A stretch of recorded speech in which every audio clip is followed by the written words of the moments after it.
Assalamualaikum warahmatullahi wabarakatuh. Perkenalkan, nama saya Elfitri Nurhaliza dengan NPM 10060322059 dari kelas B angkatan 2022. Di sini saya akan mereview jurnal mengenai tanaman jambu biji atau dengan nama latin Pisidium guajavae dalam mengatasi diare. Ada pula judul artikel yang saya review yaitu Uji aktivitas antibakteri ekstrak daun jambu biji terhadap pertumbuhan bakteri E. coli. Diare merupakan salah satu masalah kesehatan yang masih menjadi penyebab utama tingginya mortalitas pada anak di negara berkembang termasuk di Indonesia. Diare ditandai dengan kehilangan tinja bersifat encer atau berair.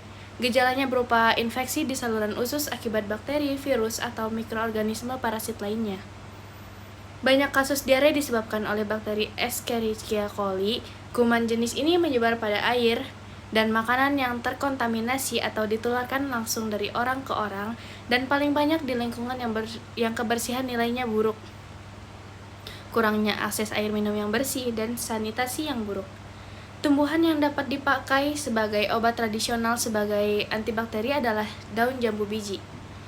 Daun ini bersifat sebagai antibakteri karena di dalamnya terkandung beberapa senyawa aktif seperti tanin, triterpenoid, flavonoid, saponin, alkaloid, dan minyak atsiri yang memiliki efek antibakteri. Tanin memiliki mekanisme sebagai antibakteri dengan cara mengkerutkan membran sel, infaksitasi enzim dan dinding sel. Senyawa flavonoid dapat menyebabkan kerusakan sel bakteri dan denaturasi protein yang dapat membuat pertumbuhan bakteri terhambat. Triterpenoid diketahui memiliki potensi untuk menghambat pertumbuhan bakteri, walaupun biasa digunakan sebagai kualitas aromatik. Senyawa saponin memiliki kemampuan untuk menghambat pertumbuhan bakteri gram positif dan gram negatif. Berdasarkan hasil penelitian yang telah dilakukan, senyawa fitokimia yang didapatkan adalah senyawa flavonoid, tanin, saponin, dan alkaloid. Hasil screening senyawa fitokimia didapatkan flavonoid, tanin, dan saponin, tapi alkaloid tidak didapatkan. Hal ini dapat dipengaruhi oleh beberapa faktor, yaitu jenis pelarut yang digunakan, metode pengujian, dan lokasi pengambilan sampel. Dapat diasumsikan bahwa senyawa fitokimia daun jambu biji tidak banyak terlarut dalam pelarut etanol 70% dibandingkan etanol 96% ketika dilakukan ekstraksi. Pengujian aktivitas antibakteri ekstrak daun jambu biji dilakukan menggunakan metode difusi cakram. Hasil pengujian menunjukkan bahwa semakin tinggi konsentrasi ekstrak daun jambu biji, maka semakin besar rata-rata diameter zona hambat yang dihasilkan. Konsentrasi ekstrak yang berbeda akan menghasilkan zona hambat yang juga berbeda.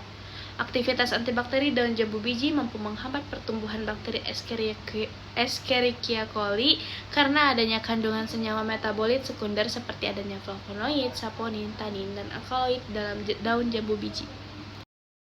Mekanisme aksi dari tanaman daun jambu biji dalam menghasilkan efek farmakologi yaitu daun jambu biji mengandung metabolit sekunder berupa tanin, triterpenoid, flavonoid, saponin, alkaloid, dan minyak atsiri. Tanin memiliki mekanisme sebagai antibakteri dengan cara mengkerutkan membran sel, inaktivasi enzim, dan dinding sel. Senyawa flavonoid dapat menyebabkan kerusakan sel bakteri dan denaturasi protein yang dapat membuat pertumbuhan bakteri terhambat. Triterpenoid diketahui memiliki potensi untuk menghambat pertumbuhan bakteri walaupun biasa digunakan sebagai kualitas aromatik. Senyawa saponin memiliki kemampuan untuk menghambat pertumbuhan bakteri gram positif dan gram negatif. Alkaloid menghalangi bagian susunan peptidoglikan pada sel bakteri. Minyak atsiri menghambat pertumbuhan bakteri, sehingga susunan sel laput sel tidak terbina secara utuh dan mengakibatkan kematian sel bakteri. Flavonoid menghambat sintesis asam nukleat, menghambat fungsi membran sitoplasma, dan menghambat metabolisme energi dari bakteri. Tanin menyebabkan sel bakteri menjadi lisis. Hal ini terjadi karena tanin memiliki target pada dinding polipeptida dinding sel bakteri, sehingga pembentukan dinding sel menjadi kurang sempurna. Dan kemudian sel bakteri akan mati.